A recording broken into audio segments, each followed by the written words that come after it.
sticks this time. So, Your hosts for this evening, Shaggy. Who the fuck are you? That's me. Nothing. You nothing. You are nothing. And you will never be anything. Never. Colin. Anybody know who you are? You miserable, presumptuous, no talent. You obviously don't have the talent. And Mike, the Ape Man. You are everything that's gone wrong in this world. You are self-consumed, no talent, mediocre piece of shit. PTR Radio.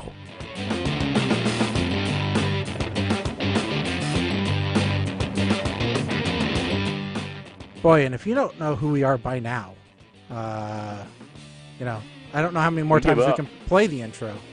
But I think I think we're solid now. I think we're good. We are. We're golden now. So yeah, we're in good shape. So welcome to the show, everybody. Sorry for the confusion at the beginning, but we're back. We're here and we're ready to entertain you. So welcome to our entertainment, which is, not that. Which is, where do I go? Where's it at? Where's it at? Where's it at? Then he walked out of my life, but he'll be back. Yeah. So, anyway, this is the show where everything's made up and the points don't matter. No, it's not that show. It's a different show. This is our regular Monday, every other Monday show. And on every other Monday, we go live and we tell you what's on our minds. We come up with some funny news to throw in there in between. And, we just have fun with it. So, and tonight's episode, we start out with technical issues, which is a recurring theme of the show, really, if you ask Mike. I have to tell you, the delay is like minimal to Facebook right now. So whatever you did fixed. Good deal. You could probably cure world hunger at this point, because that's how good the fix is. Well, I don't know I'd go that far, but appreciate it. So we are streaming. We had a problem. See, Mike, I did make one small wiring change over the weekend, and of course we know that always causes a problem. I switched HDMI cables on 2 of my monitors, and you wouldn't think that would have any effect, but in reality, it switched which video cards were feeding each monitor, and therefore it screwed up which video card vMix could use for encoding. Okay. So therefore, vMix, which is the program we use to broadcast the show, was trying to encode on the built-in little Intel 620 video processor built onto the chip, which was going, I think I can. Oh, no, I can't. So, I absolutely cannot. I'm not meant for this. Meanwhile, I had all the low latency, high performance checkboxes checked. It goes, what the hell are you doing? So, what do you mean we're going to run that Daytona 500 in a Pinto? Come on now. It's more like with a bicycle. So it was a rickshaw. It was a rickshaw in the NASCAR. So, but if you want, chime into the show at PTR Radio on your favorite messenger of choice. Facebook, Twitter, Twitch, and YouTube are all available for you to choose from. Michael, if Mike likes your message, he'll throw it up there on the screen, and you'll get your 15 seconds of fame. So eventually. Yeah, eventually. Sometimes, we're a little bit behind because we like to talk. That's why we have our own radio show. If you like to talk, you can get your own radio show or wait for me to fix the phone one of these days. One of these days it'll happen. Not today. So. Well, if somehow somebody did try to call in, I don't know, maybe we could do like a speakerphone type deal, but I wouldn't attempt that right now. No. Speakerphone is, you never know when somebody else is recording you. We've seen that happen before. It's just not. Yes. Gosh, we don't want to. If anyone is messaging, I can't see it just yet because that was another thing that had to reboot. Yeah, but that should be up by now. No? Nope. Really? Huh. That is interesting. because it should. All right, I'll work on that. Meanwhile, Mike, Colin, we had to delay the show because Colin was gone. He was, Yes. just not available. And so, Colin, tell us where all you went. What ports of call did you go to? What lands of plenty did you visit? What sirens did you conquer? So yeah, I was in Puerto Rico and San Juan for the weekend for a company trip, and it was good. I had some interesting food. I had a whole fried fish. It was a red snapper, which is very tasty. Red snapper. What are you, from Jersey or something? No, red snapper, We don't very even call it tasty. that. That's a quote from UHF, Okay. which everybody in my family would know. So,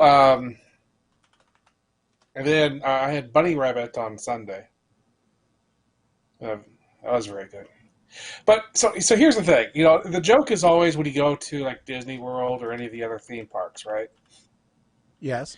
That when after the ride you exit through the gift shop. Mm-hmm.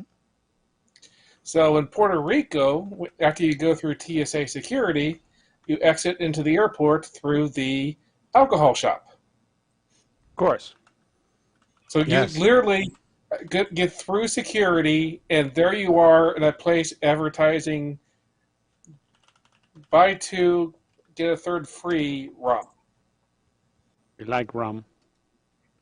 So The rum's all gone. Where's the rum? I did not realize that was going to happen. So I ended up with 3 bottles of this stuff, which it's the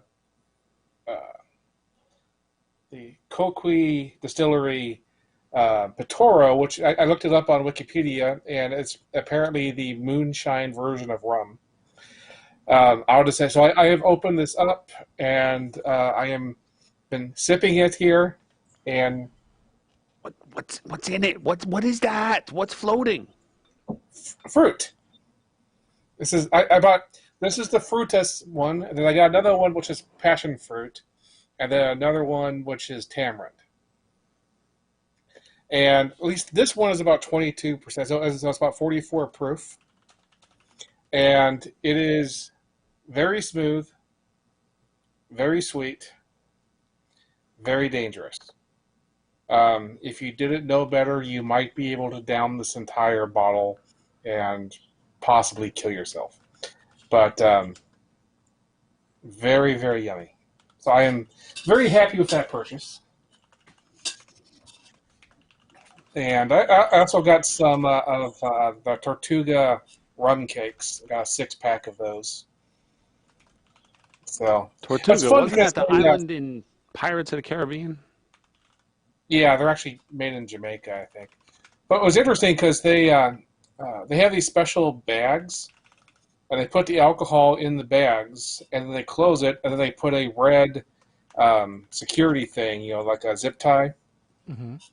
to make sure you don't try to get into your booze on the airport. But no taxes, so as long as you're going to the States and not going outside the country, then you get you buy all this rum and you pay no taxes on it. Well, that's handy. We don't want to pay taxes. We don't need taxes. So, yeah, it was a good trip. I've never been out of the continent before, and I about killed myself walking in Old San Juan, which is a giant hill that I had to go up and down several times. Which, it doesn't sound that bad, except for the fact that, I haven't left the house much in a year and a half. So to go from sitting around the house for a year and a half to going up and down a mountain in when it's quite hot and very humid, it was a bit much. But I enjoyed myself. Yeah. Well, that's good. How was the flight? Flight was fine. It was American, which I usually don't fly. I usually fly Southwest. But yeah, it was fun.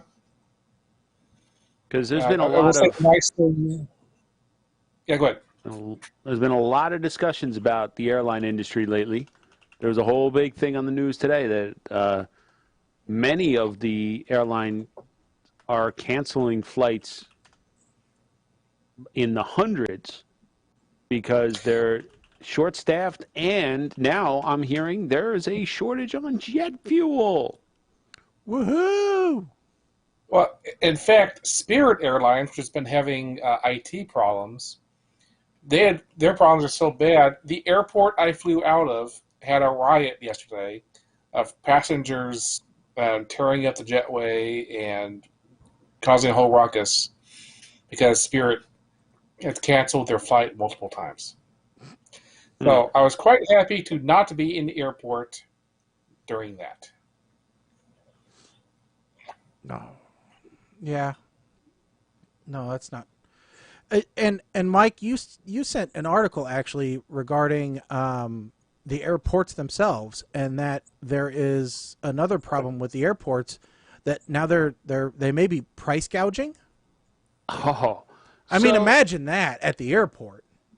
So there was an article that came up today at the Port Authority airports, which is LaGuardia, JFK, and Newark Liberty. Those three airports, apparently somebody posted up on Instagram a beer list from from a place called the Beer Garden in LaGuardia. And a 12-ounce bottle of beer. Now, we'll start at the bottom, and I'm just going from memory. A 12-ounce bottle of Michelob Ultra was being sold for $19 at the airport bar. The Sam Summer Ale was the highest price. It was selling for $28.75 or $27.85 per bottle. Per bottle. You can get a case for almost that much. And the Port Authority, on top of it, says right at the bottom that they are charging a 10% COVID recovery fee, which does not go to the employees. That just is a random fee on top of everything else. It took an Instagram post from a traveler for the Port Authority to say, I think we need to look into this. Because they have a rule that says 10%. That can only be 10% for on street. Correct. How come we always have to get like the street team out before something will ever get done? You know, how come we always have to get eyewitness news or it has to have 1,000 likes first? You know. So you asked the question of did I see anything like that? And the answer is no, because I was flying out of Puerto Rico where they're like, want some rum? It's super cheap. I was going to say, so how much? Maybe you said it, but how much was that bottle of rum? I Roughly. don't remember. Here, this. So it must be good rum. So while Colin's talking about that, so we're not going to have a to the bar moment tonight because the bar is cluttered with crap. So I brought some of the bar to me. So tonight I am doing Cooper's Mark peach flavored bourbon whiskey. It's another one of those dangerous ones where there's no burn to it. It's extremely smooth. And I did add a bit of garnish to it. So, Is that apples? No, it's peaches. Oh, it's peaches. Okay. Yeah. I was like, why did he put apples in? You can't put apples in peach. I mean, you Okay, could. I can't see the fuzz, all right? We're not broadcasting in 4K here. I couldn't see the fuzz on the peach. That's because this isn't the 70s. But, I've got the 8-man special, which is the grown-up peanut butter cup. Shot of chocolate whiskey, shot of peanut butter whiskey, topped with seltzer. Yep. And that's only because I'm like, I got to get these bottles out of this fridge. They have been in here way too long. Yeah. Well, while They're booze just taking up room. doesn't necessarily go bad, it doesn't get better with age either. No. You know, That's actually very weak now for having 2 shots in there, but you know, my anyway. my wife told me, she goes, well, Beth, my sister-in-law, is going to come over to Friday night, and you know, they're going to go through some old VHS tapes. And she goes, I told her just to plan on staying the night because we're going to go through the bottles of wine that everybody's brought me over for doing different things for them. She's like, we have like 7 bottles of wine to go through. I said, well, it's a good thing we have a guest room. You know, I said, you guys do that. You have fun with that. I will, you know, if you absolutely need me, I'll be downstairs. Otherwise, I'll just, you two can watch your VHS tapes of old times, and I will just be playing a game or something. You know, recently I've been into Sonic racing. So I am on a mission to complete all the quests in Dirt 4. In fact, now I got to look them up because I just completed another one. Yeah. I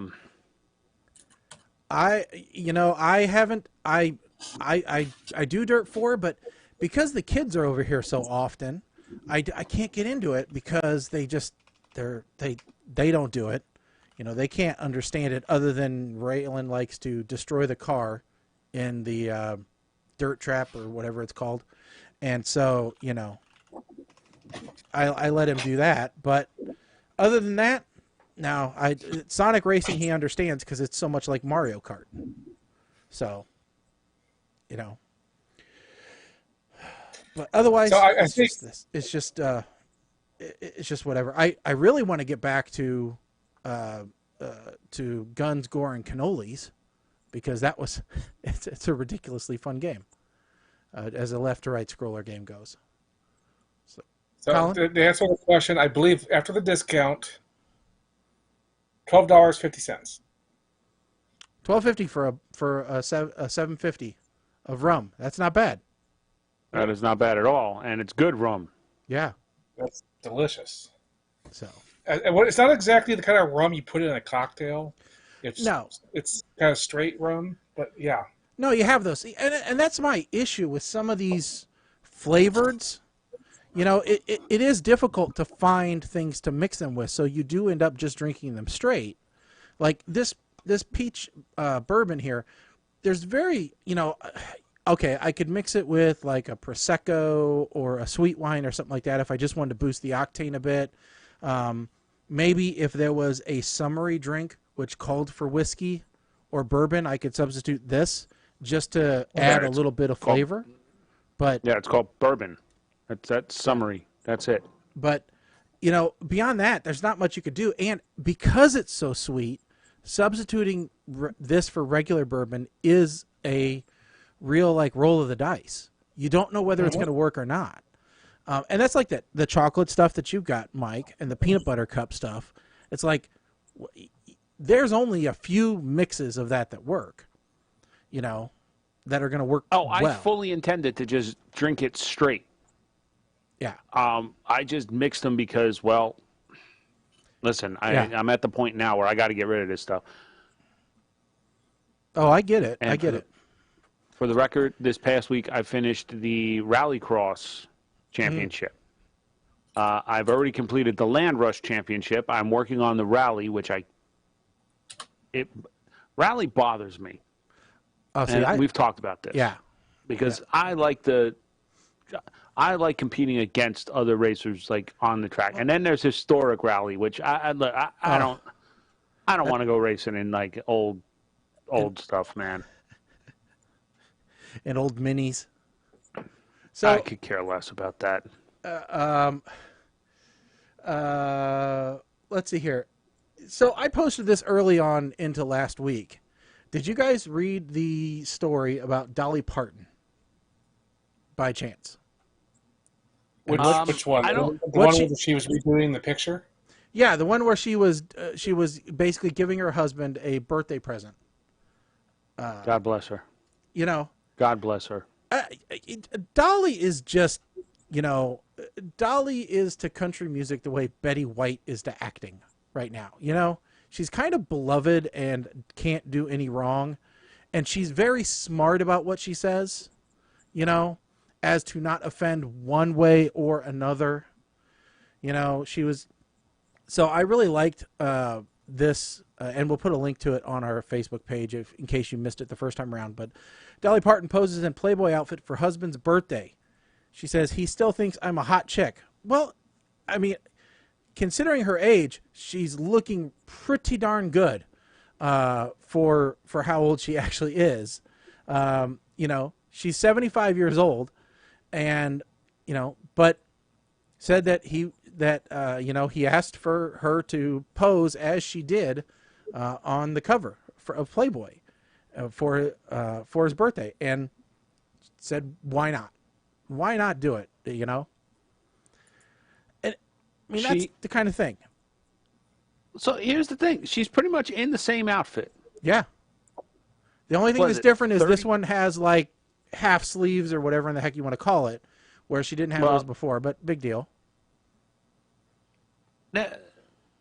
This is kind of paramount or equivalent to when Kurt Russell did Escape from L.A. Mm-hmm. He fit into the same costume that he wore in Escape from New York, which was many years before. Yeah. So it just shows she has stayed in great shape, and she has had some work done. Yeah. But I mean, God bless her, and nothing honestly, nothing like Joan Rivers had done. God. I'm finding out a whole hell of a lot about Dolly Parton that's making me appreciate her that much more. Like apparently there's the Book of the Month Club for children, young kids, so they get something to read every month that's free. Yeah. Now be careful, because if you start down that track, you might watch the Hallmark movie that has Dolly in it. That actually talks about that as it's a fairly decent sized piece of the story. There ain't enough alcohol in this drink to make me ever admit to wanting to watch a Hallmark movie willingly. Okay? Well, you might as well. The only reason that is a sign you'll know that I've been drugged I'm sitting there watching. It's called Christmas at Dollywood, and the only reason why I watch it is because it has the guy who was in Eureka, and he played, what the hell was his name? I can't remember. Niall Matter, Danica McKellar, and Dolly Parton. Okay, so listen, I ain't watching no Hallmark. Anyway, but there was another thing that I found out, that apparently she takes the royalties from I Will Always Love You, which, she gets a ton of royalties thanks to Whitney Houston, right? Yep. She takes those royalties and she donates them to underprivileged communities and churches. Yeah. So she don't even take any of that money. I mean, yeah. Come on. Yeah, and who knows what she does with, she's got plenty of money, so that's not a problem, And who knows what she's doing with this Hallmark money. It's not like she needed Hallmark money. But they shot an entire movie in Dollywood, and then she makes cameos in the movie. And evidently she signed up for a deal for like 3 different ones, and they use her songs in the movie. So I know she made a decent payday. I mean, it's Hallmark. It's her people. Yeah. Well, all right. And so, yeah.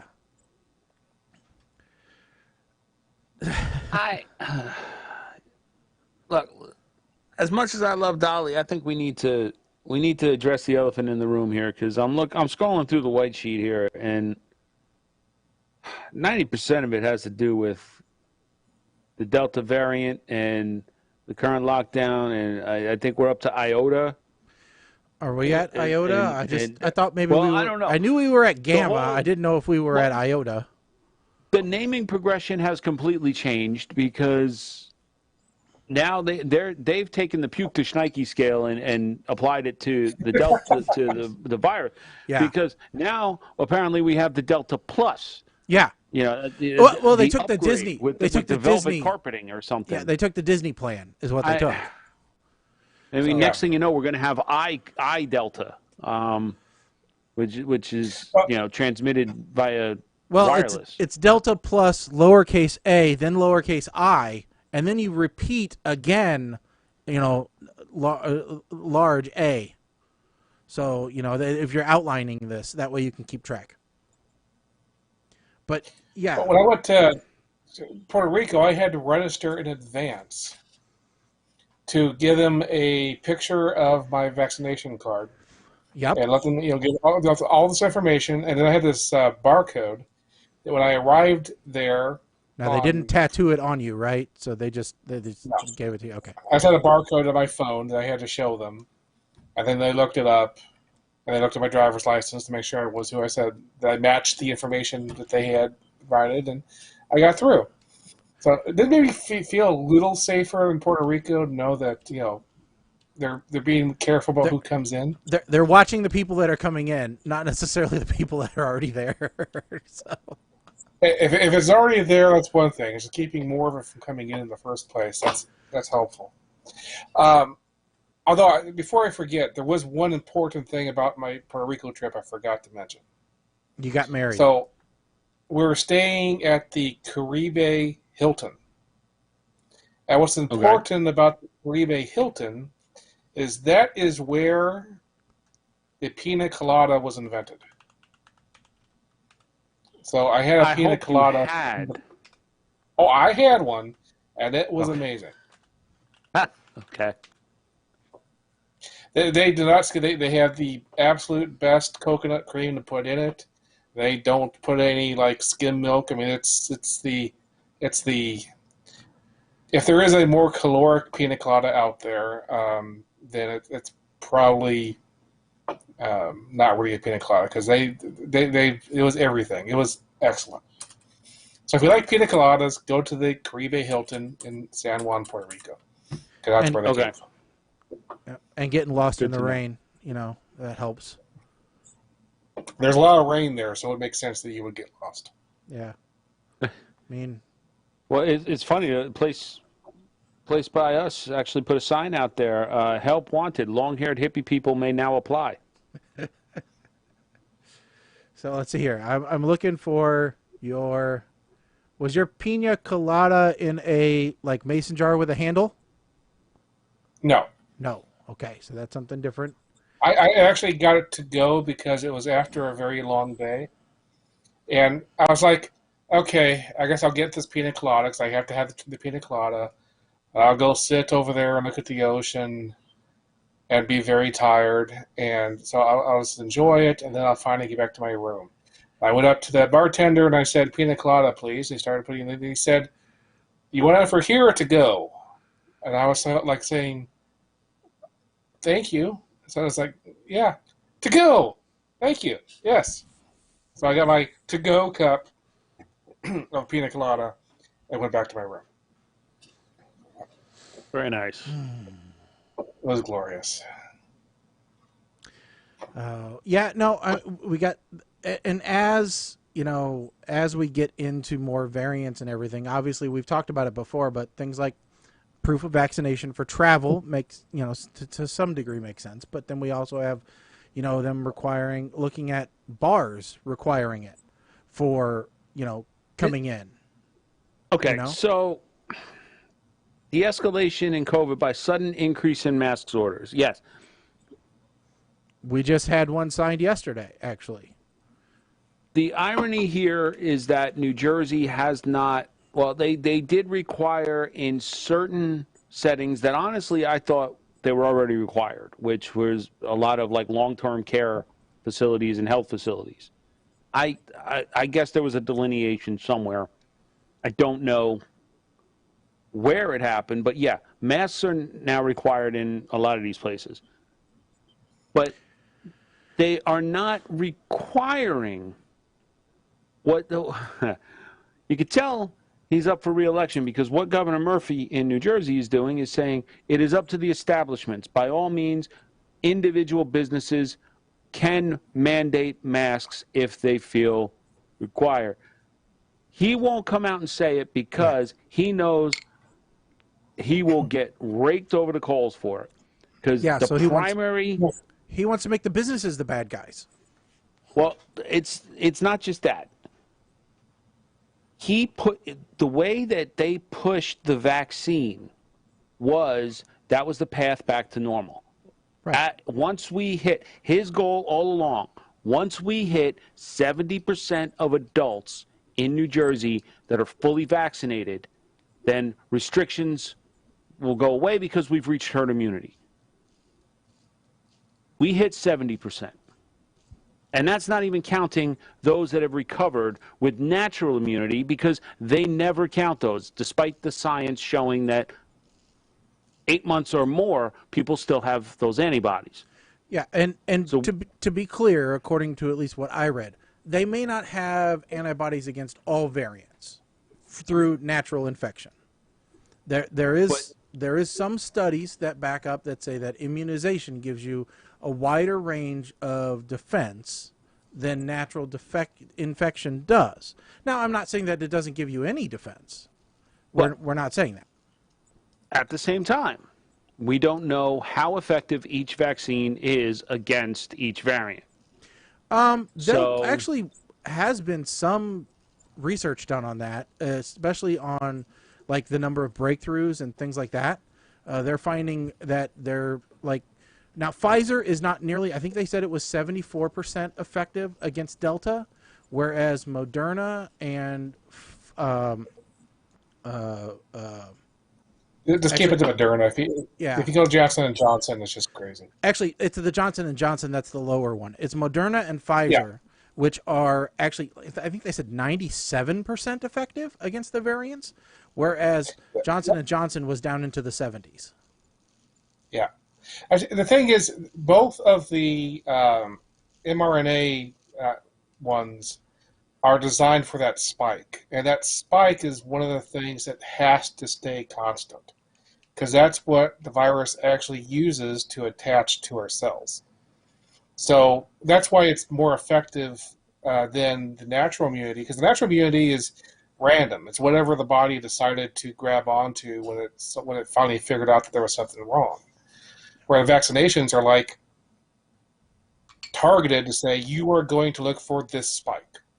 Yeah, and now, all the coronaviruses are going to have that spike. Now, I will also preface, I will also tag in this. We're not immunologists, and we don't have all the facts. We've just read some things online that we're sharing with you, and we invite you to do your own research. That doesn't mean ask your buddy on Facebook who says that the vaccine contains, microchips. That means actually do legitimate research. All right. Yeah.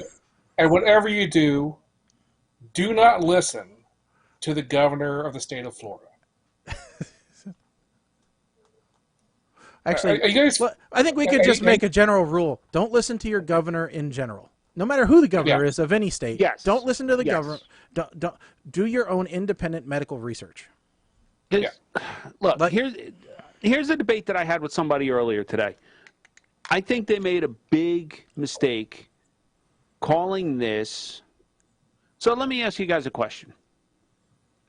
Yep. Every year they have a shot that you can go get that helps you or helps protect you from a severe case of the flu. Yep. Do we call that a vaccine? No. Yes. Call it a flu shot. Well, I don't know what the technical I don't know what the technical term for it is. I've just always heard it as a flu. But here's my point. This is my point. So with smallpox and polio and things like that, we have a vaccine. You get the vaccine to prevent you from contracting the disease. Yes. Yep. With the flu shot, you take it to reduce the severity of symptoms if you do come down with the flu. It doesn't prevent you from getting the flu. And part of that is because there are different strains or variants of the flu. So I think if this had been promoted as Now, in the same vein as a flu shot, right. So I'm actually perhaps looking it people up, wouldn't be as skeptical. and it could just and it looks like it's just terminology, because according to Wikipedia and the CDC's websites, when you say what is a flu shot, it says a influenza or flu shot is a flu vaccine given with a needle, usually in the arm. Seasonal flu shots prevent against 3 to 4 variants of the flu, yada, yada, yada. But they do say a flu shot is, in fact, a vaccine.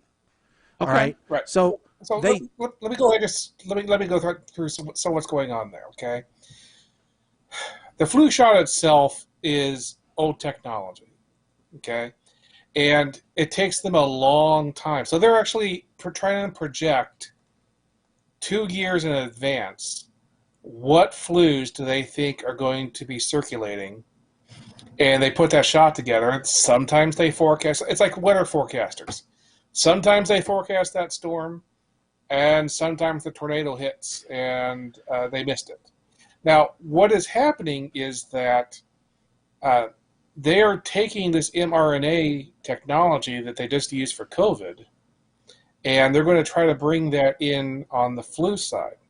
Now, if they can get that to work, then they may be able to get a much more targeted flu vaccine that actually has a much higher chance of being a full, you will not even get a mild flu, it will just block the flu for that year.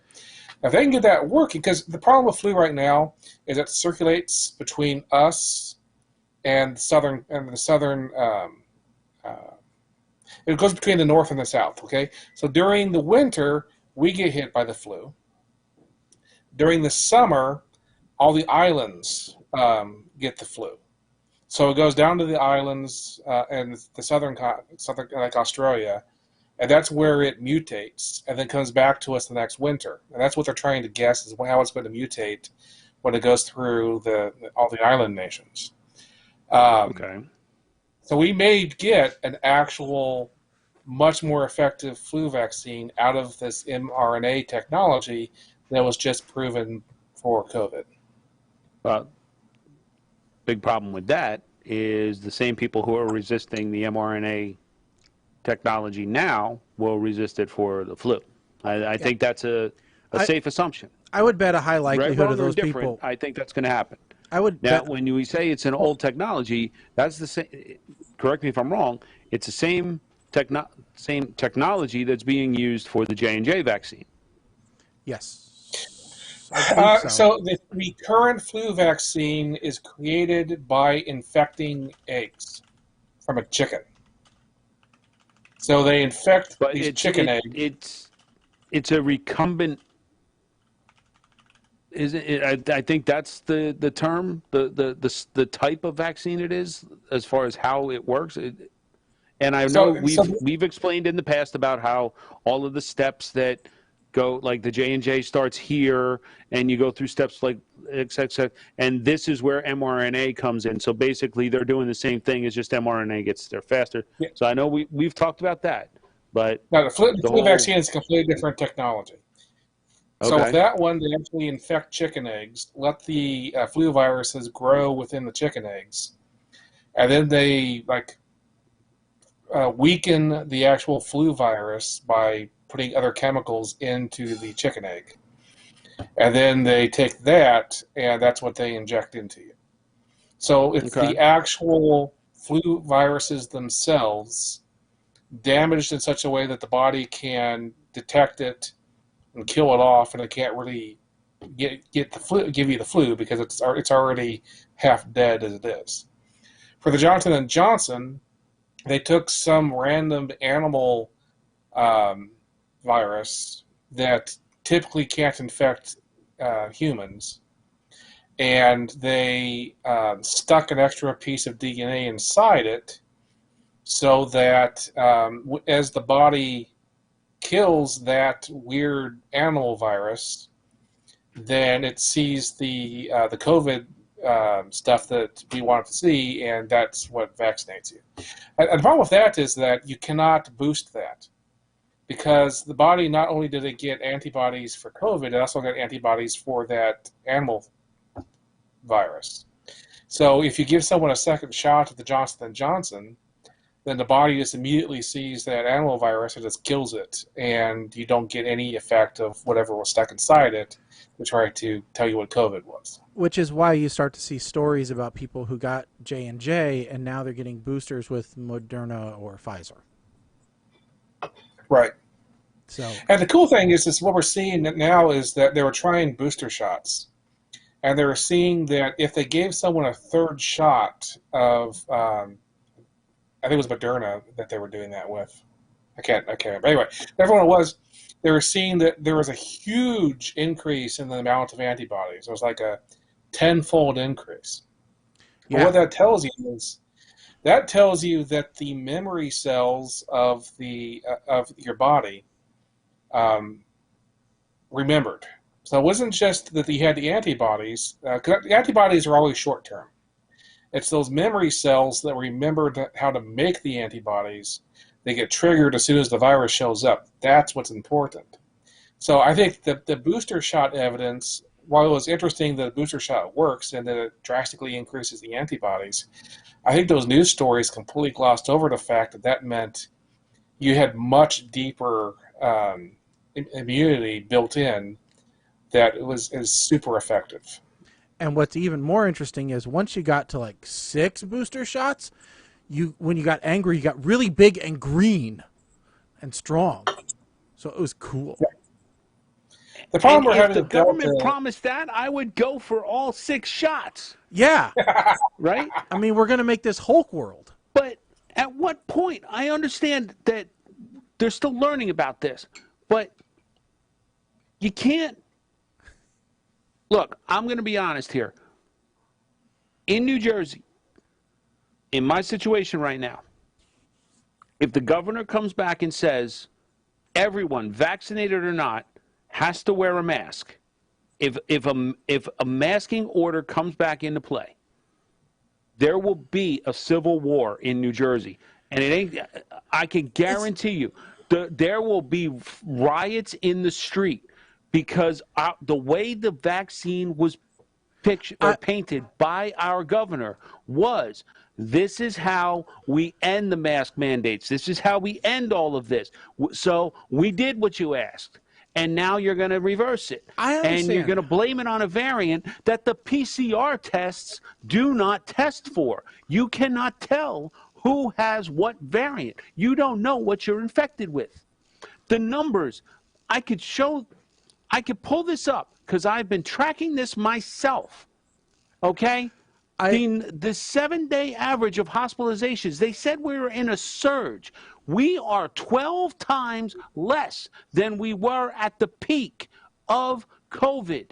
And our field hospitals that they set up were not even 10% occupied. They were not even really used. So you can't count that into the number of beds. New Jersey has been a hotbed of misinformation. So I'm sorry if I'm getting very agitated and very animated about this, but I'm disgusted that the goalpost keeps moving. The fact that it's in an election year makes it even more frustrating. I get that. I get the frustration, and I understand the frustration. I want to center in on one comment you made, because I've heard it before by multiple people, and it boggles my mind to a degree. All right, you said if the mask mandate, and I don't mean to, we're all friends here, we all get along, and it's nice that we can have civil conversations like this.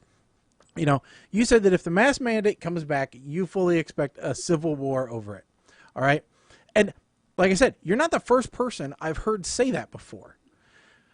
But I think about, all right, if I break that down and I actually take that literally, and if people actually were to do that, people are going to go to war with each other, with their neighbor potentially, over a little piece of cloth over their mouth when they leave their house, when they go into a public space. Is that really, how petty does that make us look?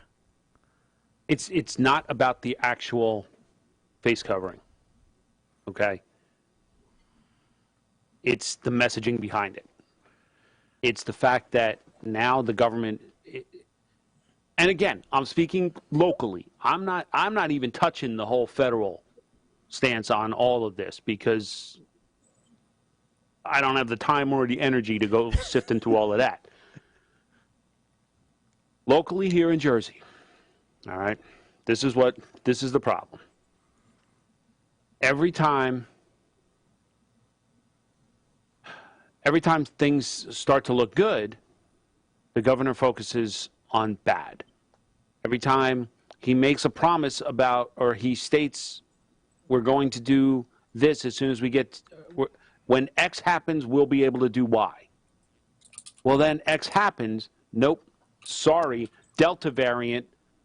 Now when Z happens, we'll be able to do Y.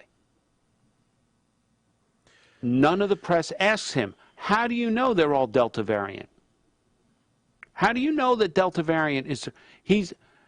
He got heckled today because he signed legislation to extend the eviction moratorium in New Jersey. Right.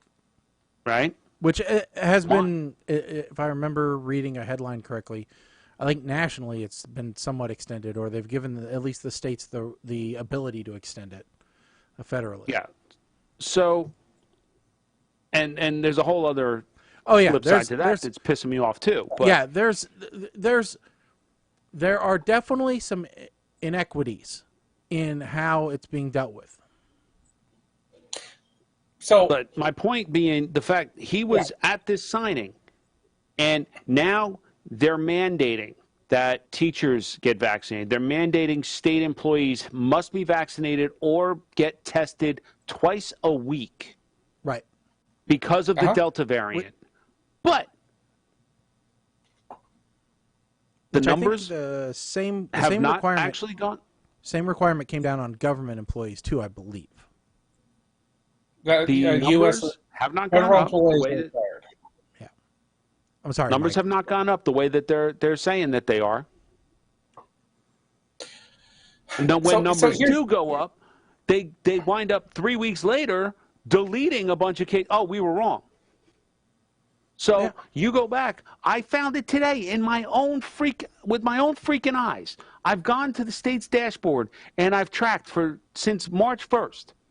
And I just happened to go back and spot check. Sure enough, back in March, numbers that I input directly from the dashboard that day have changed by 10, 15, which doesn't sound like a lot, but when you look at it in percentage and there's 6,000 cases, how many were they really reporting? No, I get it. Let me go back at a couple of things here. I will say New Jersey is 7th for number of vaccinations. You're at 60%. So I look at that and I say New Jersey, among all the states, is pretty low on my list of states to worry about. But that being said, the problem with Delta is not that the COVID rates are going up. The problem with Delta is that, unlike the original variants that were tested, people who are vaccinated are carrying Delta. They're not getting sick, but they may be passing it on. That's what they're worried about with Delta. They're not worried about, like you're saying, you can't, the tests aren't really telling you if it's Delta or not, but the tests that they have done show that some people who are vaccinated are infected with Delta and have enough viral load that they may be passing it on. So without doing testing, we just know that that's the case. So that's why the masks have come back up. It's not about protecting. If you're vaccinated, you're protected.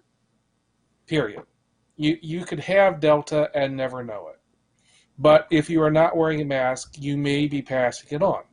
Now, in some states where the vaccination rate is pitiful, that's a bigger problem. In New Jersey, where you're at 60%, I definitely see your point. It's like, well, we're at 60%. You're increasing the amount of people that you're going to force to get vaccinated. at the state level, that kind of thing. At some point, it's like even hinting that you want to make the mask mandatory like that is a bit much. Yeah, kind of changing the topic just a little bit, talking about the effect, the unseen effects of this. Although this one actually was seen. There was I came across it was the copyright lawyer on YouTube. And he was talking about a case. This actually wasn't a copyright law case, but he said this was very interesting, so he wanted to cover it. And it's Scarlett Johansson suing Disney, which you think, oh, that's kind of like biting the hand that feeds you a bit. Why would you do that? Is she really? Yeah. Her story arc's done. Yeah, well, yeah, I guess so. But anyway, Yeah. so this is a very Biting the hand that interesting. fed you. Yeah, this is a very interesting case, and what it is when Scarlett Johansson agreed to make the Black Widow movie, it was back in 2019, before we'd ever heard of COVID, really, right? Everything was great. We were going out to bars. We were going to see movies. Life was wonderful. The only thing we had to look forward to was Thanos coming, and so... Well, 2019 was maybe it was the end of 2019, wasn't it? That it started showing up in China? Yeah. Okay. And maybe I'm just a little more sensitive because I just because of my industry. I saw effects back then, but go ahead. Yeah. So Scarlett Johansson was, approached by Marvel, mostly because of the huge backlash saying, hey, you guys don't have enough female-led movies, to say, hey, we want to do a Black Widow movie. And ScarJo said, okay, well, show me the green. And they said, well, let's make a deal. And so she said, okay, I'll tell you what. I've talked to my co-stars, and they said, here's the smart thing to do. I'll take less on the front end. I'll take a lower pay. You give me a percentage of the box office, which for Marvel movies is a great idea. All right, it was a great idea. And let's also be clear, this is not uncommon. No, it's very common because at the time, the first one that I remember was Bill Murray with Ghostbusters.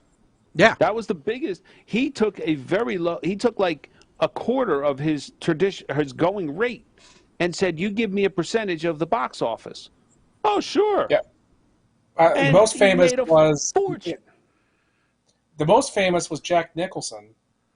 When he played the Joker in Batman, he got a piece not only of Batman, he got a piece of all the other movies in that particular series of Batman movies. yeah. You can look at Charlie Sheen being the same way, right? With 2.5 Men, he got paid for the entire run. So, So then came the question. All right, coronavirus hits. Disney, the owner of Marvel now, changes their mind, saying, hey, listen, we're not going to make any money if we do a box office release. Because in Scarlett Johansson's contract, it's an exclusive theatrical release. All right? No, it does not say that. That's the problem. No, it did. It said it must be a theatrical release. It said it does not say exclusive theatrical release. That's part of it. She says that it's understood it is. in the industry that theatrical release means it's an exclusive theatrical release for at least a month. Well, actually, but the contract itself just says theatrical release. And you're right. Okay, but in 2019, the industry understanding was theatrical release is between 60 and 90 days exclusively in theaters. So yes, Shaggy, I just want to say you're taking Colin arguing against you.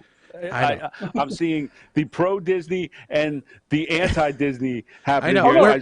We're basically the lawyers. All right, there's a second piece to this, Mike, that we haven't gotten to. So, yet. Michael, Mike, you're the judge in this case. You really want me to be the judge? Did you just see how emotional I got over stuff? Come on now. Anyway, because remember, in 2019, Disney Plus didn't exist. All right, It wasn't known to Scarlett Johansson that they were going to start their own streaming service. All right, that can't be assumed that she knew that. And the streaming protocols was that it was between 6 and 9 months after the initial release when it became streaming available. That was the standard, that the precedent that had been set for all Marvel movies. Because precedence is important when you're looking at contract law. All right.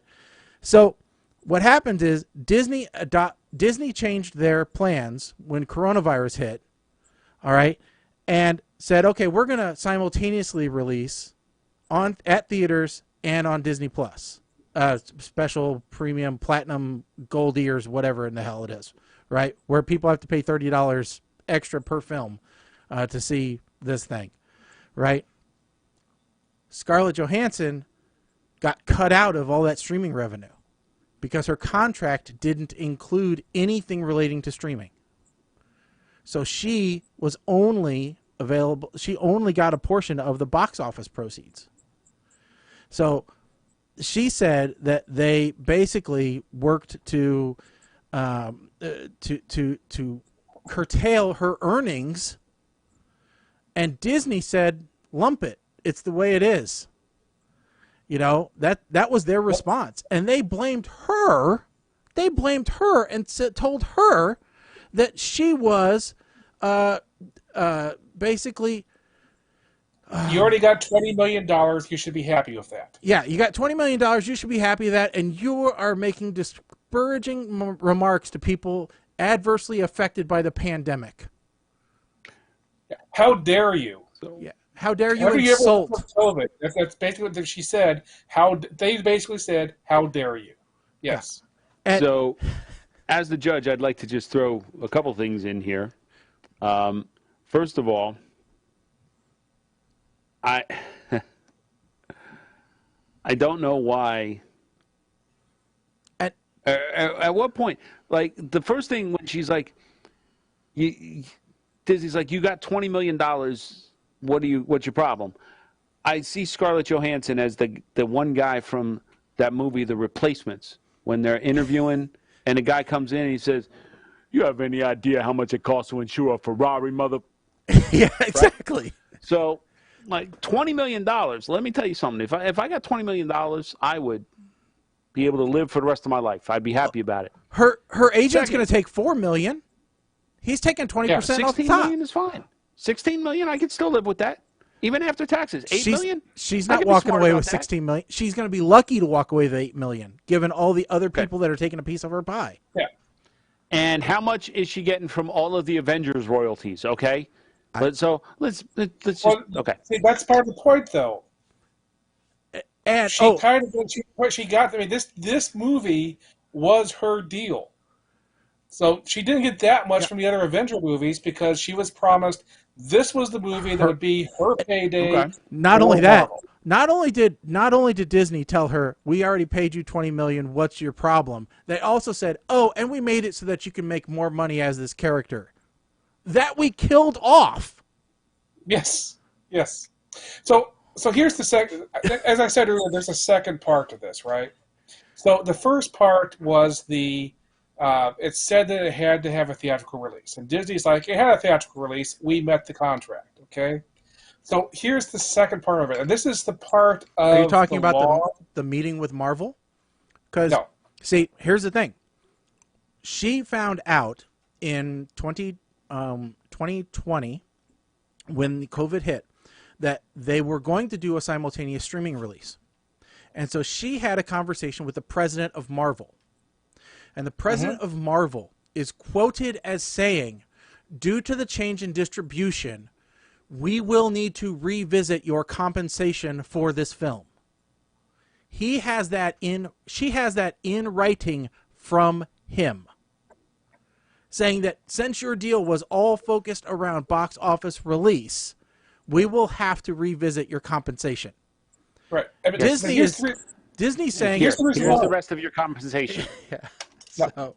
Here's the reason, right? And here's the part where we have armchair people like us, right? We sit around and we think that the law is something that you can argue your way through and say It's a board game where you meet these rules exactly, and if you don't meet the rules exactly and you lose, haha, sorry, that's just the way it was. There's something called the implied covenant of good faith and fair dealing, okay? And what that means is, like, if you had a contract with someone that said, hey, we're going to buy this idea from you, and we're going to use this to go and make a product called Widget. bee food, and we're going to give you 10%, okay? And then the company goes and they make a completely different product called D food, and they say, oh, we don't owe you any money. The contract said bee food. We don't make bee food. We make D food. Well, because of the implied covenant of good faith and fair dealing, that doesn't fly. Just because you slightly change the name from what the contract said, you're still obligated to have good faith and pay them just because you changed the name slightly. And that same thing happens here. They had a good faith contract saying, hey, we're going to have a theatrical release. I'm going to get a bunch of money from it. And then later you do other things with it like you usually do. That's fine. But they have to meet their side of doing things the way it's supposed to be done. So I think she's probably going to win. So, Your Honor, Mr. Shathid, what is your ruling on said case on ScarJo v. Disney? This is a very simple ruling. Yes? This is bullshit. Okay. It's very simple ruling. See, here is problem. First off, shout out to the Romanovs. Here's problem. I went to grade school with them. Problem is this. Her character should never have been the one to get the Wish Stone, the Infinity Stone. She should not have died. Hawkeye is a piece of shit. He should have died. So then this no be problem because there'll be Black Widow too. That's right. Well, there's lots of... We screw you on this one, but we make up for it on this one. There's 5 years in between the Infinity Wars and in game. We got lots of time. We could have another one. Here is problem number 2. This asshole, Dwayne "The Rock" Johnson, he make Disney movie, Jungle Cruise. Yes, I saw that movie. Based It's good. No natives because can't offend anyone. That I say, fuck you, I offend everyone. So, he make movie. It had natives in it. They changed right, did they not? Yes, they did. Yes, they changed because right. Natives, apparently offend people. That's racist. Offensive. They must go away. Because, silly me, black people don't live in Africa. Okay, yeah, I digress. Yes. I understand. I feel for my black brothers. Now, Dwayne Johnson come on and he say, I in lockstep with Disney on streaming release. Mm-hmm. But what he should do, he should give ScarJo half of Jungle Cruise money. Half of Jungle Cruise money. Because if she had That's a not good sued, idea. he would not have sense with 7 Box Productions to say, we want percentage of streaming revenue. I think that's a great idea. I think that's a wonderful idea. We should start an online petition. That never go well for anyone. Yeah, no, we should start an online petition that Dwayne "The Rock" Johnson gives half of his money from Disney, from the Jungle Cruise, movie, to ScarJo to show solidarity and support of fellow Disney actresses. Here, one problem. Sorry. Yes. Sorry. This problem. Disney actresses. Yes, that's. Yes. We're going to put this under women's rights Yep. Problem here is that Rock playing a DC character, superhero. So he kind of in different wing of Disney from Marvel. It's like they share cafeteria, but that's about it. Well, but he isn't the superhero because he's going to play Black Adam. So they have that in common. I just say he a DC superhero. Yeah. So it's still superhero. You can't have DC superhero and Marvel superheroes be no, that don't happen. Okay. Here, other option. Perhaps Scarjo say Fagula to Disney and she be next one to join the franchise that jumped the shark, which is Fast and Furious. Now that Dwayne "The Rock" Johnson has said, I don't have to do Fast and Furious anymore because I'm bigger. They bring in the eventual replacement of Dwayne Johnson being John Cena. He was replacement in WWE. Now he replacement in Fast and Furious. He could be, she could go to, or so maybe she could come back in the Loki. In the Loki. Or Yeah. somehow in the multiverse thing she come back. Okay.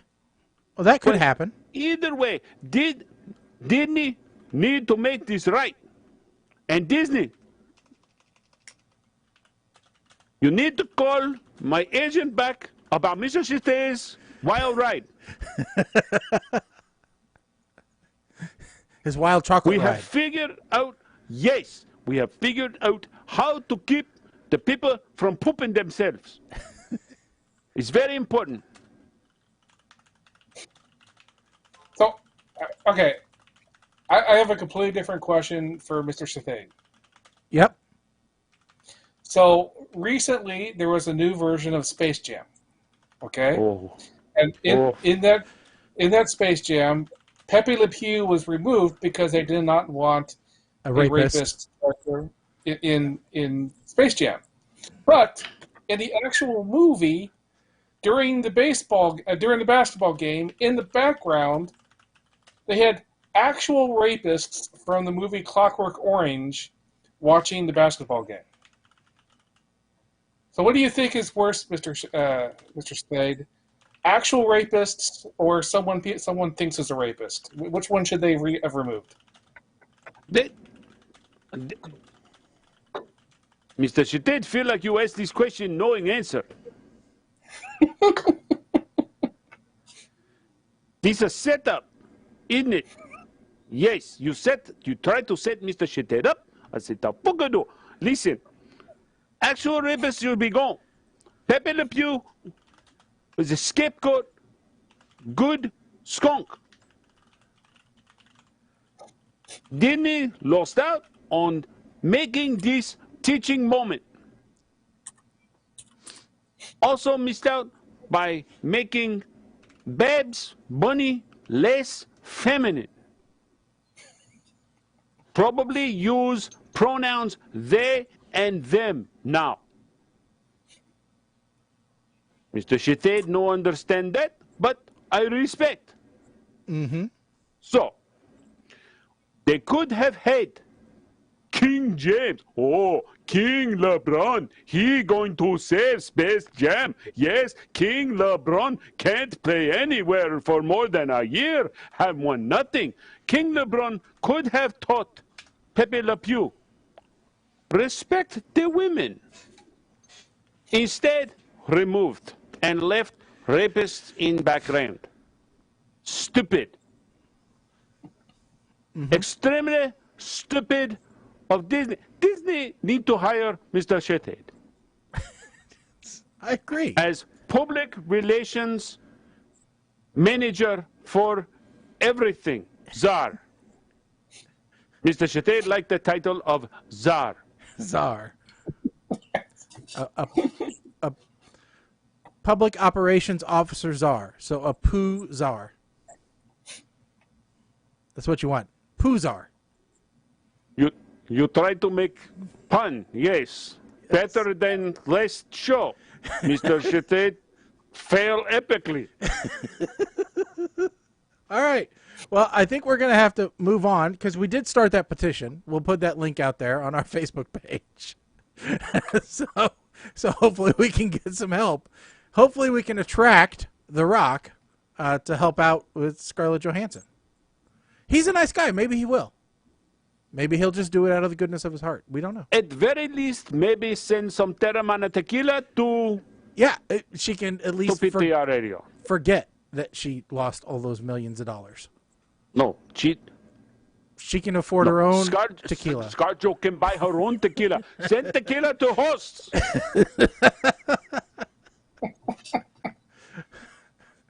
Moving on. At least we get something.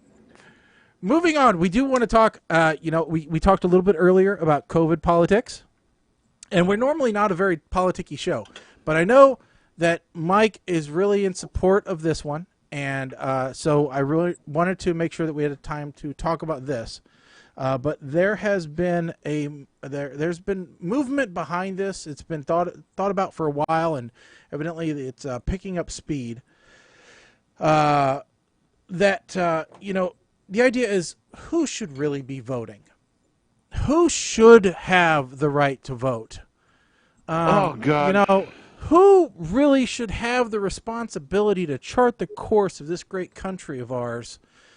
Who has a vested interest in where it goes? And who should have their hand on the wheel of government? I'll tell you who. Yeah, okay. Us with car seats in the back. That's right. Us who go, shut up or I'll turn this car around. Or those of us who have to go like this. Those of us who, let me tell you something. Who are prolific procreators, if you will. So politics belong to prolific procreators. Those of you that get more tax rebates. That's right. We already get all the benefits of the government. We might as well take the helm and steer this ship in the right course. All right, so this Gavone, DJ Vance, author of Hillbilly Elegy, when I told Kim about this one. This comes from the Gospel of News, Fox. When I told Kim about this one and I said we were going to talk about this one, she was hoping that the phone would be working because she was ready to come in to the show on this one.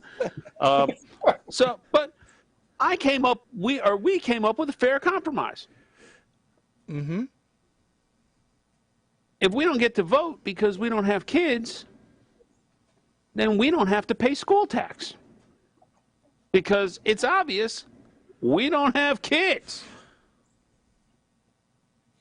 Well, that's fine. And but you to need me, to pay... that's a relatively fair compromise. Okay, fine, but we'll make you pay more sales tax because you have more disposable income. And you're not buying as much stuff as we are. So we're offsetting That's not true. I have more discretionary income, so I'm buying bigger, stupid stuff that you already put luxury taxes on. Here's the other problem. Because part of the whole reason was we don't care enough about the future of the planet, or we have no vested interest in the future of the planet. So let me stop you right there, Sparky. How can you care about the planet, Mike? You're going to be gone in 80 years. Let me give you the flip side about it here, jerky. You're going to be flip side. You're going to be all of these compost. people, 19 kids and counting. The blessed way! I'm having more kids than I know what to do with. I got to keep building bigger houses because there ain't enough room for kids. You're contributing to the overpopulation problem, which is causing more pollution and requiring more production of food and resources and consumption of those natural resources. So you are the one who doesn't care about the planet. Shame. But Mike, They're going to care What? because they're going to say, well, what will the grandkids inherit? You know, when we're 40 and we have grandchildren, what are they going to do? You know, meanwhile, you're throwing, you know, McDonald's styrofoam containers out the window going, well, I don't got to deal with it when I die. You know, I don't got anybody to leave this to. Okay, first of all, if McDonald's still had styrofoam containers, that's got to be some delicious food because they wouldn't waste the paper on, you know, they wouldn't waste styrofoam on crap. So you're damn right I'm going to be getting McDonald's in the styrofoam. Bring back the McDLT. I'll be at McDonald's. No, I won't. Don't do that because McDLT was horrible. Please don't. Well, it was a hot side on the hot side and the cold side on the cold side, Mike. And guess what? It was still disgusting. You have to be over 35 to get that reference, by the way. You know, is there a Wikipedia page for the McDLT? I need to know because I don't know. It went the same way as the McLean. So the McLean. Okay. Yeah. When we needed a 95.5 quarter pounder with cheese. Look, all right. This kind of honestly, if this were to somehow even gain any traction, all I'm going to say is this kind of ties back to an argument that I was having or a debate that we had early on in the show. It has the potential to completely divide this country, which is already divided over a ton of different things. Okay. What? We're not divided, Mike. We're one nation under God. You can't bring religion into this because you will offend them. And by them, I mean the singular person over there. Okay. So, because I mean, look, it's only a matter of time before we get one of these like futuristic, like from Continuum TV shows where people who use masculine pronouns must only wear shades of blue. People who use feminine pronouns must only wear shades of pink. People who use non-gender specific pronouns must only wear shades of gray. That's how it's going to happen. So you stop offending people. Oh no, because then you'll. And you know what? I'm not bringing a kid into that. What will the blind people wear? But along the other line, which will tie into one of our movie reviews, sort of. Mm-hmm. How do you take into account people that medically, physically cannot have children? Well, they're just broken. You're going to punish them the same way as those who do just choose not to have children? Forced adoption. Yes. Forced adoption? Yes. Bring it on. Yes. Bring it on as long as it's an able-bodied We're going to give you a child named Ling Ling. Listen, doesn't speak any English. If Ling Ling has two opposable thumbs and two functioning legs, Ling Ling can rake up leaves in the yard. Ling Ling can go pick up dog poop. Then it's not hired labor, it's a chore. And you can get an allowance for it. And your allowance is, I'm letting you eat my food. Yeah. That was, so, I never understood my friends who got allowances. What? You get paid for things? I just get a roof over. My dad says I get a roof over my head, and I should be happy to have that. You know? I get a roof over my head and food on the table. What else do I need is what he tells me all the time. But where are these babies coming from that be adopted if people are getting tax breaks for having kids? Well, y'all noticing that suddenly I'm getting redneckish about this? If you were getting redneckish, you wouldn't have any problem with multiple children, Mike. You'd have about 12 of them in the front yard, jumping ramps. So come on now. All right. Let's just get to the movies before I go to piss off some other ethnicity or something. Before we go to the movies, let me go ahead and do one correction. Okay. So people know that we unknow and we don't get people like me telling us that we're wrong later. So, just like DC, Looney Tunes are Warner Brothers, not Disney. Just saying. Yes. Looney Tunes are Warner Brothers, not Disney. So, okay, yeah, right. Yeah. Okay. Yeah. It didn't matter at the time, so I didn't But say if you it. got really worked up about that and sent us an angry email, we won't read it. So, yes, all right. That's very true. So we do this little feature every show. We call it the Double Feature Movie Review. It was for those of you that are unfamiliar with the show, it was really inspired. To give you a little bit of background, it was inspired by a time that I got sick, and I'd run out of things to watch. And so, as you do, you go to Netflix and say, well, what's on? And happen to be looking under that title that says things you might be interested in because you watched these other items. And so it was, hey, you watched Cowboys versus Aliens, a very popular large release show. So you might be interested in Cowboys versus Dinosaurs, a not so widely released movie. And so, but I watched it anyway, despite the horrible CGI. And in my, 104-degree temperature, fever, I thought, what would happen if Siskel and Ebert was to critically review these bad movies? And thus, a segment of the show was born. And so now we look through the recommendations of Netflix, Amazon Prime, YouTube, etc., at the movies that they recommend. And because we've been doing this now for a long time, we get a lot of odd recommendations. So this week, though, we're actually reviewing 2 original Netflix movies, The Lovebirds and Fatherhood. And Mike, we were going to, I think we should probably talk about this a little bit before we get into the movies, is, the fact that the streaming services are coming out as their own motion picture production companies is actually making finding diamonds in the rough a little bit easier sometimes, because 5 years ago you'd have said, well, if Netflix made their own movie, it's going to be garbage, right? It's going to be bad CGI, it's going to be bad acting, it's going to be people you never heard of.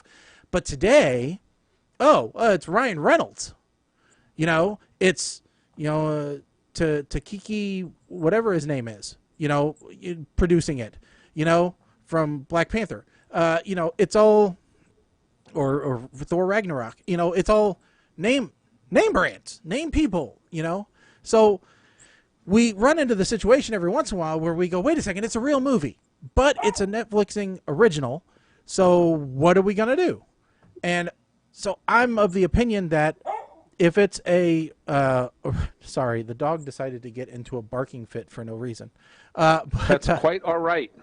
But, so my thought is, as long as it's a streaming only show, it still falls into our category because it could still be a stinker.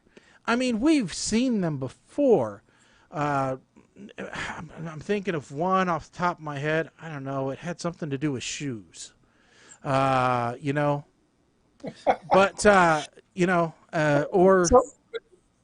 So here's the thing. The time that where we had this problem was a movie that I just didn't like. But at the same time, I didn't like it for reasons of I just didn't like it, but I acknowledged that it was an extremely good movie. I didn't feel like giving it a rating compared to the crap that we're usually watching.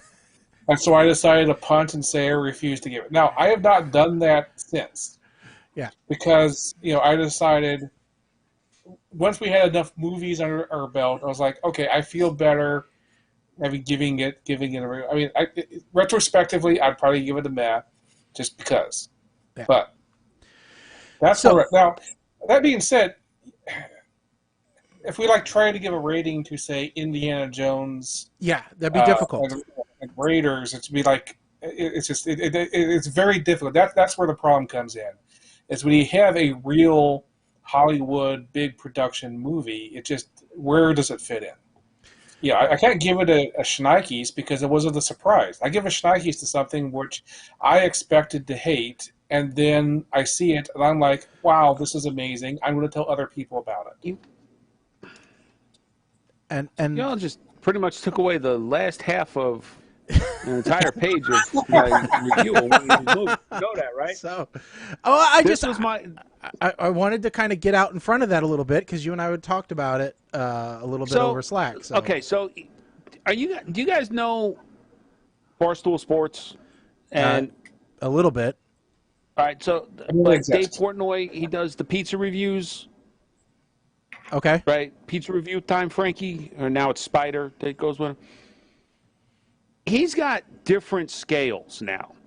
Okay. Because he's got scales for margarita pizza, he's got scales for deep dish, for frozen pizza, for what he calls football pizza, for he's got all different scales, and he kind of specifies when he looks at a pizza how he's rating it. Okay. I almost feel like we're going to have to evolve the puke to Schneike scale. Yep. Which, unfortunately, would also mean we're going to have to put in writing the puke to Schneike scale because we're going to have a couple of different variants here.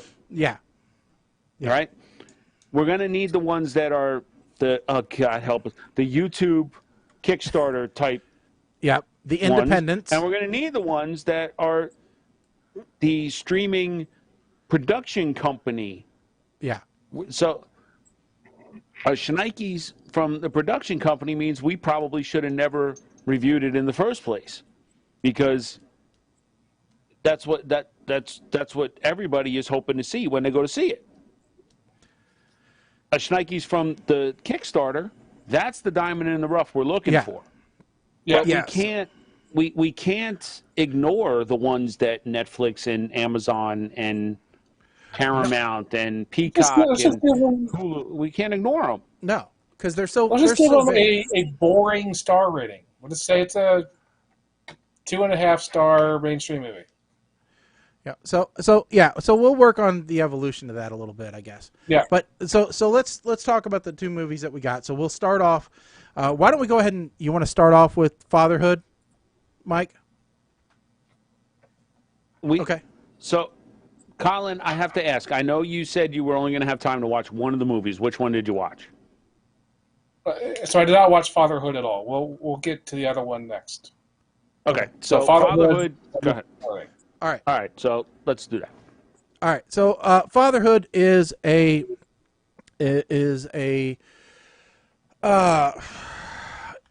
we talked about, it's a straight to Netflix movie that stars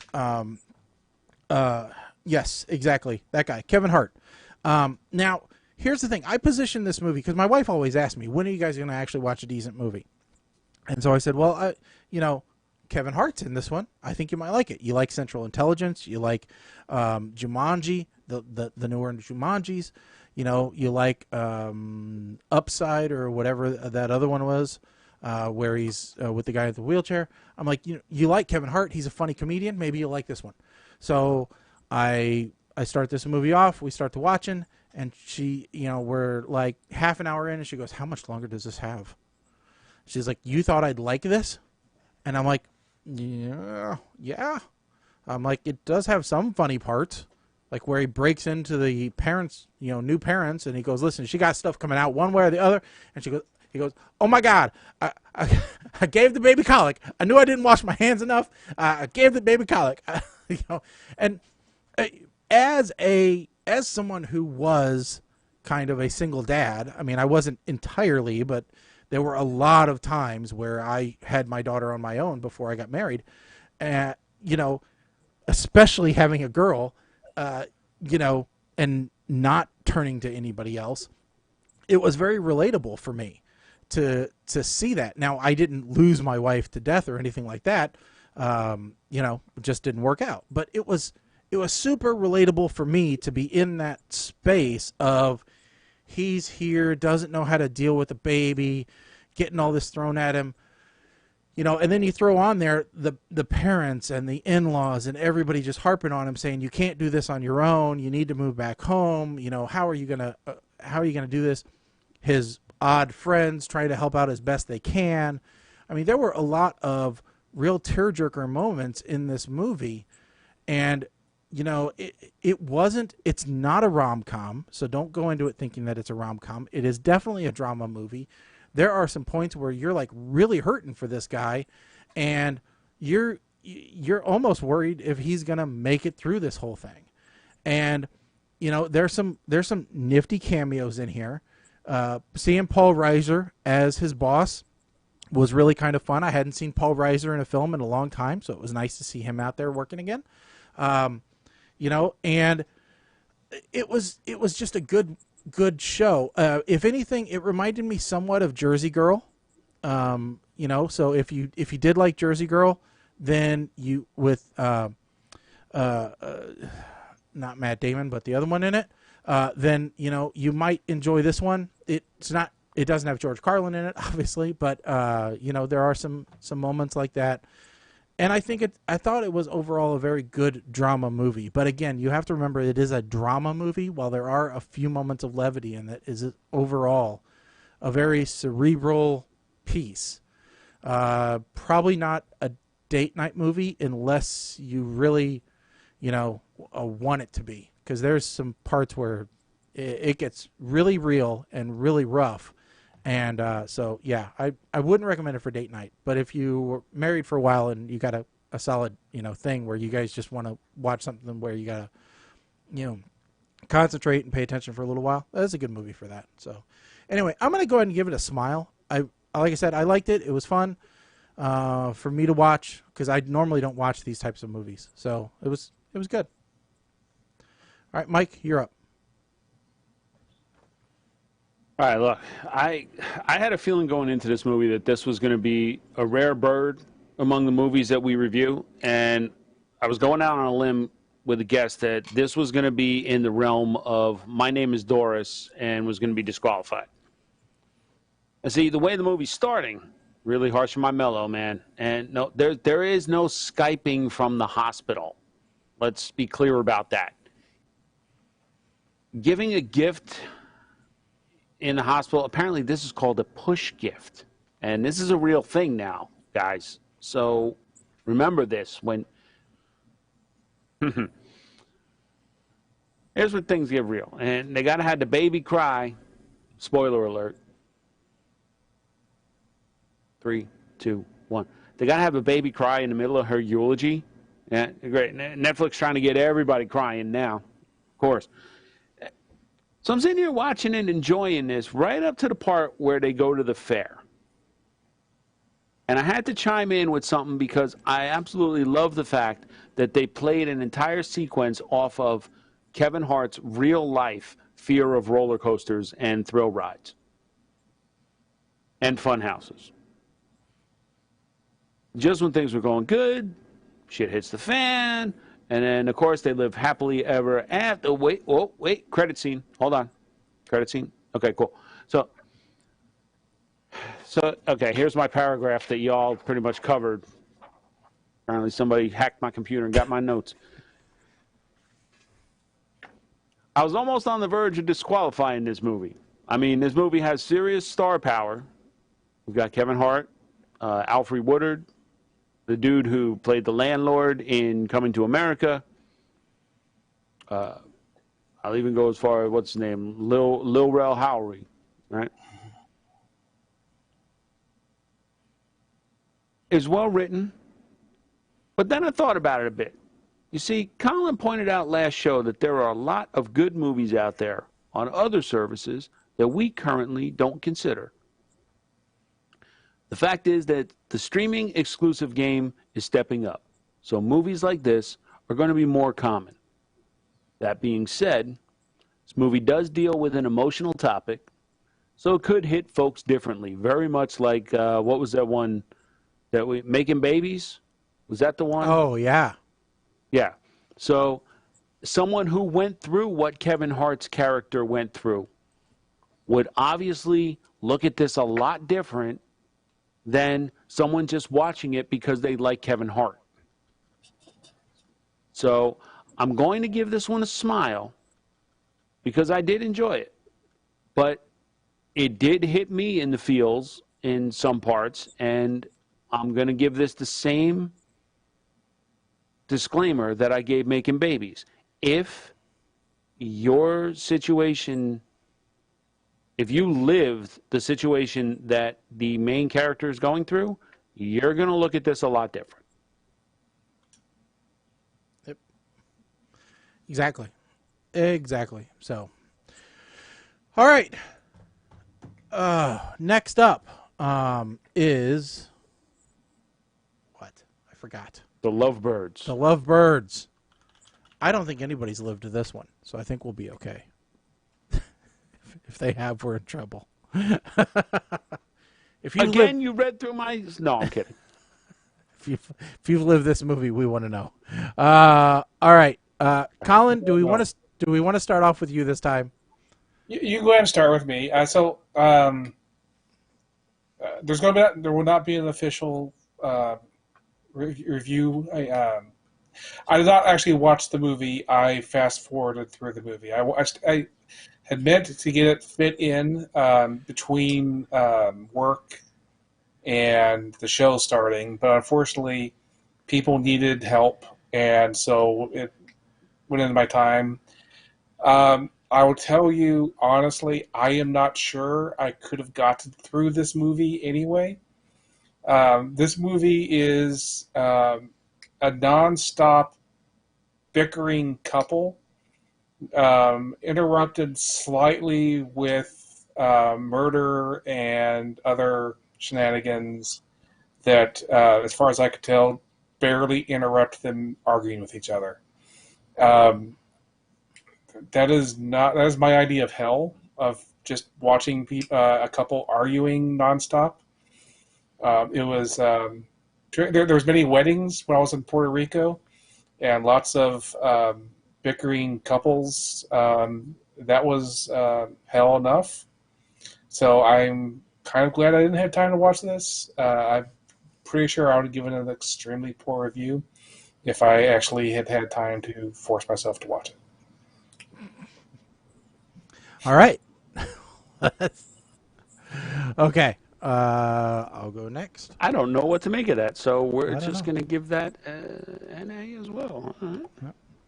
All right. So, The Lovebirds. So this is my wife watched this movie with me as well.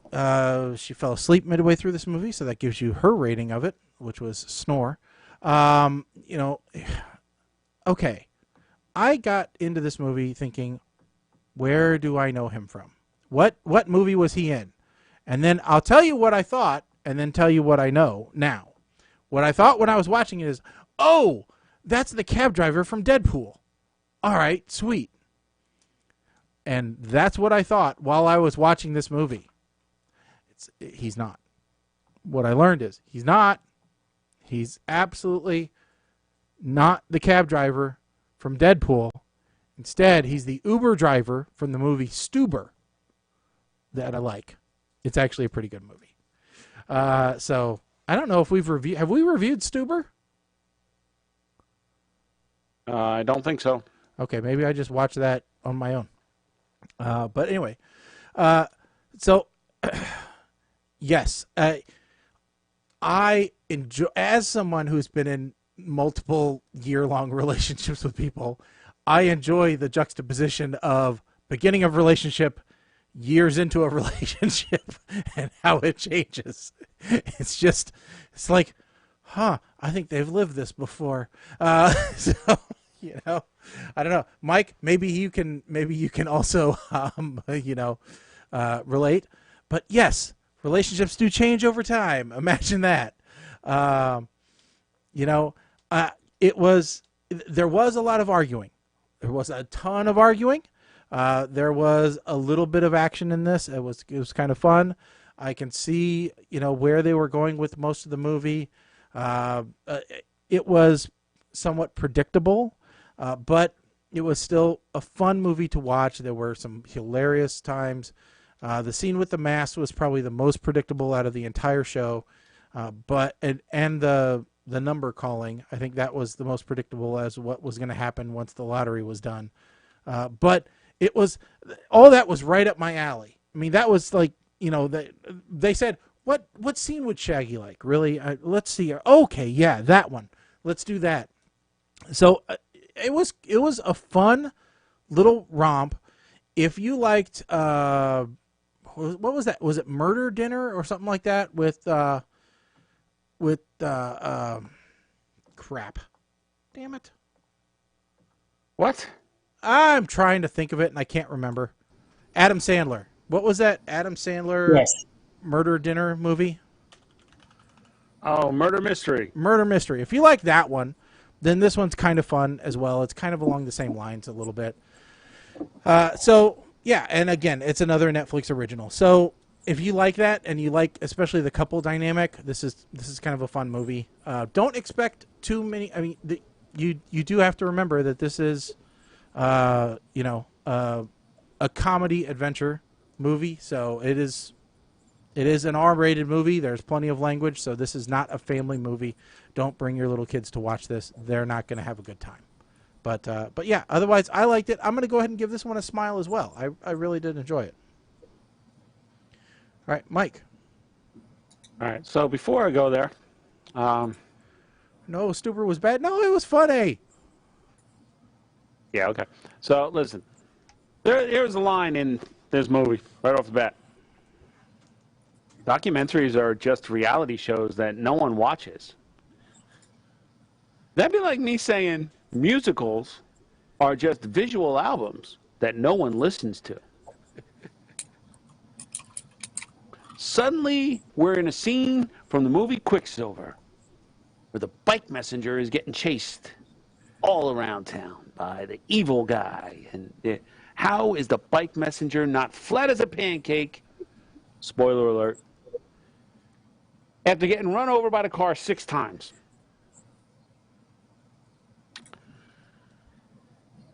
The next best thing to drown your sorrows / panic / fear / anxiety in when alcohol isn't available? Milkshakes, of course. No, you go and find the alcohol, people. If you're so cheap that Lyft share is your default, bruh.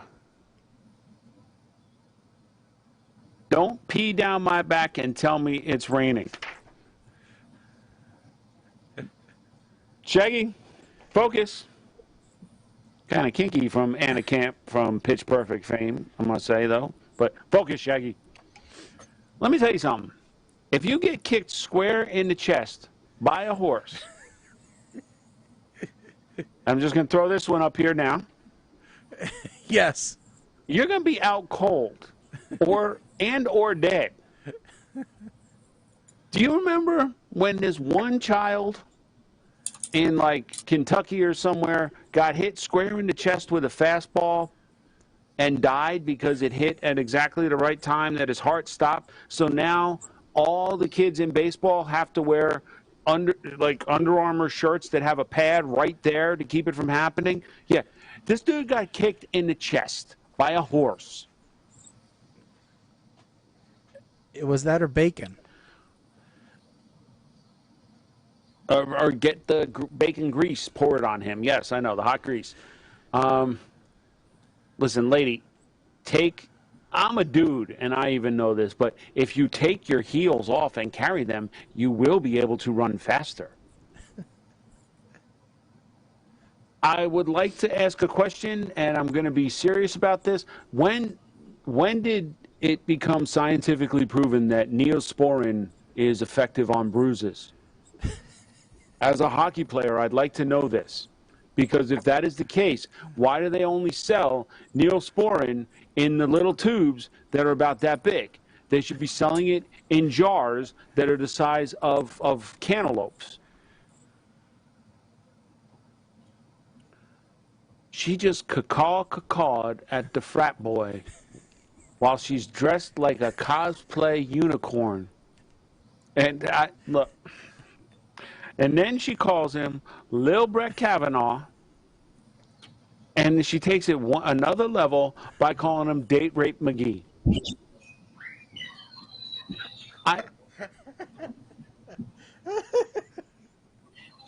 And now I got to, when did this all suddenly take place in the same universe as Eyes Wide Shut, because they're at the Eyes Wide Shut party. I mean, this was a fun movie for the most part. The couple was annoying as hell. Look, this is a couple that if you went out one time with them, like on a double date, you would make every excuse in the world never to go out with them again. But this was like a bad remake of Date Night with Tina Fey and, oh God, why am I drawing a blank on his name from The Office? Steve Carell. Steve Carell. That was a fun movie as well, but this was the dollar store version. So I'm just going to give this one a smile. Because it was fun. If you never saw Date Night, you'd think that this was hysterical, possibly. But the couple was annoying. You're right. You're absolutely right, Colin. I would not want to hang out with them in any way, shape, or form. What was the Bruce Willis date movie? Blind Date. Blind Date. Yeah. Don't give her any alcohol. She goes crazy when you give her alcohol. Yeah. So. And then Kim Basinger's going, yeah, okay. Oh. So those were the movies for this week. Now we got to pick the movies for our next show. So, Mike, I just want to say, 28. I've decided not to have a relationship, so I don't have to fight with anybody like that. I don't want to watch anybody else doing it. Well, anyways, go on. All right.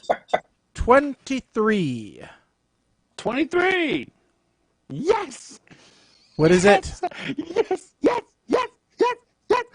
On Amazon. Uh-huh. The Tomorrow War. Oh, good. I was going to watch this anyway.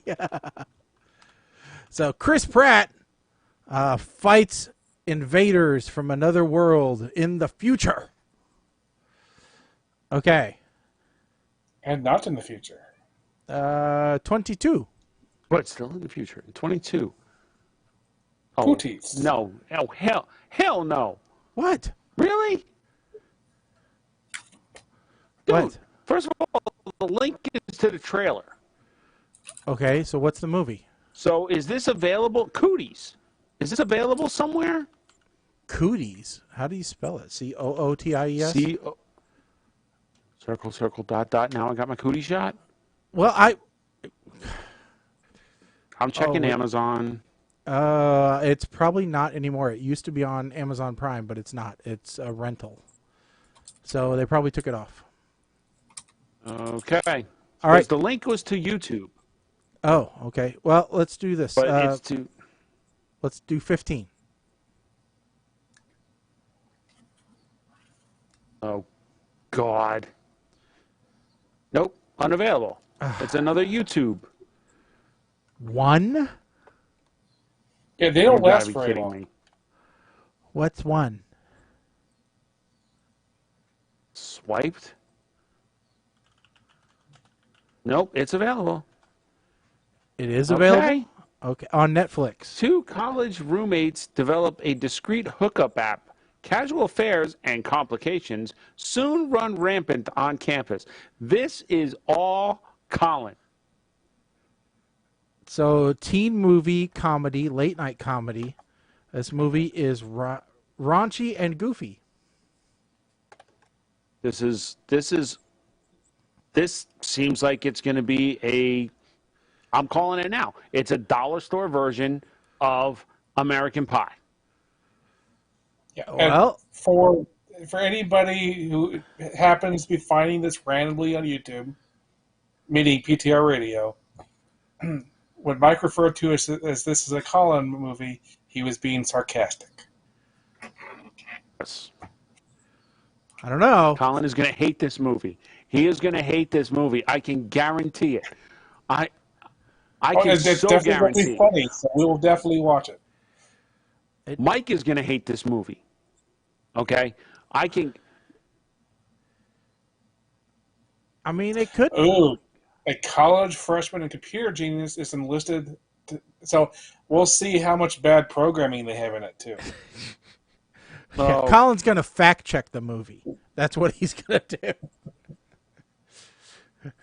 do. Oh, yeah. That's what Colin's going to do. He's going to fact check it. All right. Okay. All right.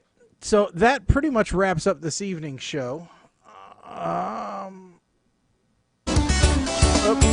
that's way too loud. So, want to thank everybody for tuning in this evening. You know, we really enjoy everybody tuning in, following along, chiming in. Don't forget to tell your friends, tell your family, tell your coworkers all about the show, and let them know that really your voice is the only way that we get, put out there, that the show grows any at all. So we'd appreciate it if you would just let people know, tune into the show. Download the podcast. PTRradio.com has all the information on the show. And, one of these days, I'll get around to updating it. So it actually looks nice and has more information on it. One of these days. Who knows? Might happen. But as long as we use graphics that aren't, from the Associated Press or something. Yeah, no, it's going to be text only. I'm going back to 95. It's going to be all text all the time. Yeah, just flying toasters and text. That's what we're going to do. We're going to have a page counter at the bottom. It's just going to scroll up one at a time every time somebody refreshes the page. It's going to be great. Or maybe if you're lucky, I'll put a little clock on your cursor when it moves around the page. I still have that Java code from college, so we'll pull that out. I think this should be the. I think that should be the template for our website. Yeah, pretty much. You could be right. We're just going to go to a single deal. That's it. Nothing more, nothing less. Just pretty much like that. That's it. Nothing more, nothing less. And for those who couldn't read, the URL is AbeVagodaDead.com. Yep. So, all right. With that said, don't forget to tune in 2 weeks on a Monday. So that'll be the 16th. We'll be back. Hey, day after my birthday. It'll be a post-birthday show. So that's when we'll be back on next. Like I said, you can always tune in to the podcast or check out Facebook, YouTube, Twitter, Twitch, and see all the previous episodes are listed there as well. So with that said, really, I don't have anything else. You guys, anything? Nope. Colin, you going into any more foreign lands anytime soon? Not till December. All right. Mike, anything? I visit the Bahamas. Anybody want to adopt a one-eyed black cat? Is his name Todd Peepers? No, name is One-Eyed Wilhelmina.